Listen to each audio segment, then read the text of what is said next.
First be debating against or refuting against their claims that the Electoral College is a tradition and that is why it should be kept in place. So first of all, not all the Founding Fathers favored the Electoral College system, and some actually preferred the direct vote. In a book by Neil Pierce, The People's President and the Electoral College in American History and the Direct Vote Alternative, he says, "But the advocates of the direct vote were among the convention's more illustrious members, James Wilson, Gouverneur Morris, and James Madison. In retrospect, the arguments they offered seem better suited to future generations than their own."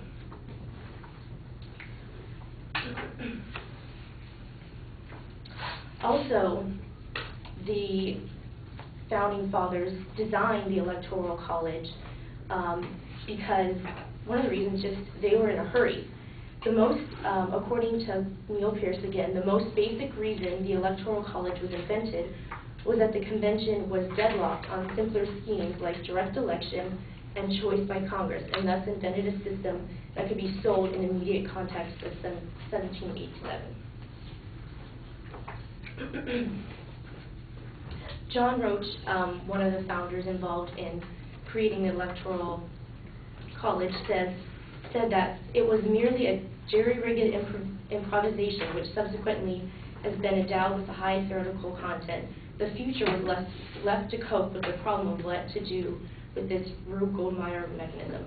Basically, he saw that there were issues with the Electoral College system. So not all the founders even liked the Electoral College system. James Madison again said it was not contempt from a degree of the hurrying influence produced by fatigue and patience. They designed the Electoral College just like that. I mean, they wanted to get out of the way because they couldn't decide whether they should do a direct vote or not.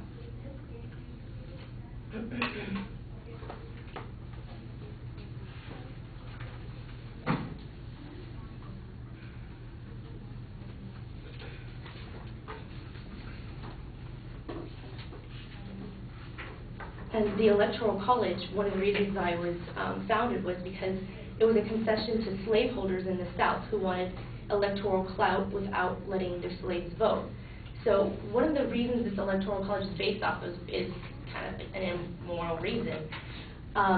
George Edwards, who wrote Why the Electoral College is Bad for America, said that an earlier compromise allowed states to count slaves as 3/5 of a person in calculating the representation in the House of Representatives. However, the slave population would not count with a direct election of the president by the people because slaves could not vote. Thus, some delegates were concerned that the direct election of the president would cause a reduction of the relative influence of the South because of its large non-voting slave population. So a lot of the Southern Founding Fathers wanted the Electoral College so they could get more votes.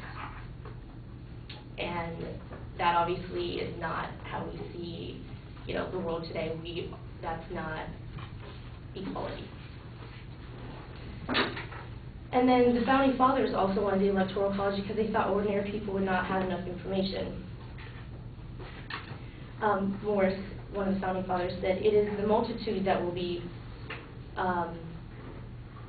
uninformed, but they will not be uninformed of the great and illustrious characters which have merited their esteem and confidence." He felt like, yes, I mean, that is why some Founding Fathers thought that most people won't be informed, but in reality, especially in today, most people are informed of major candidates. I mean, it's all throughout the media.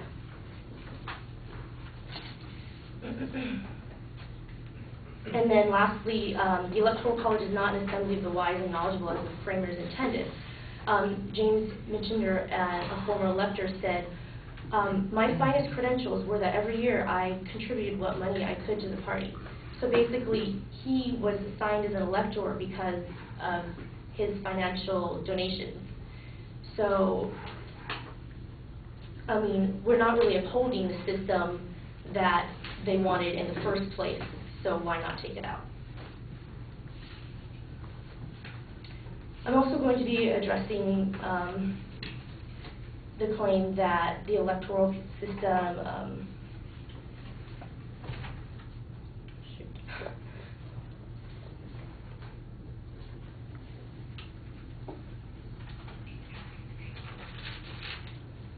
that the electoral system allows the possibility of, this is my claim, the Electoral College allows the possibility of a presidential candidate to win the popular vote. Sorry about that. Okay. Since 1828, there have been 10 presidential elections in which the candidate receiving the popular votes had a lead of fewer than 3 percentage points over his closest competitor. In 1844, 1876, 1880, 1884, 1888, 1960, 1916, 1960, 1868, 1976, and 2000. And of these 10 elections, the Electoral College has elected the loser of the popular vote in 4 instances, in 1876, in 1888, in 1960, and in 2000, or 40% of the time. We have elected a minority president, which means a president where he did not get the majority vote. He only won because of the Electoral College. So we, the people, did not really decide for these presidents in these instances.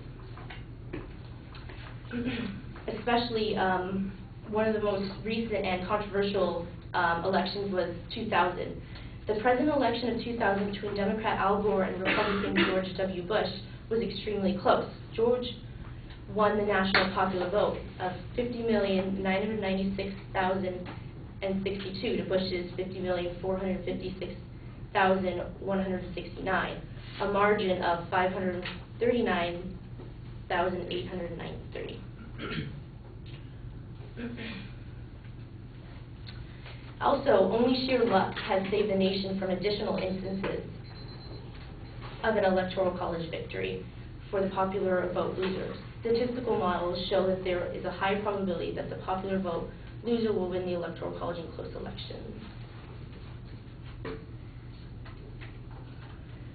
Also, small states... I'm sorry, did you hear the timer go off? Yeah. Okay. Okay.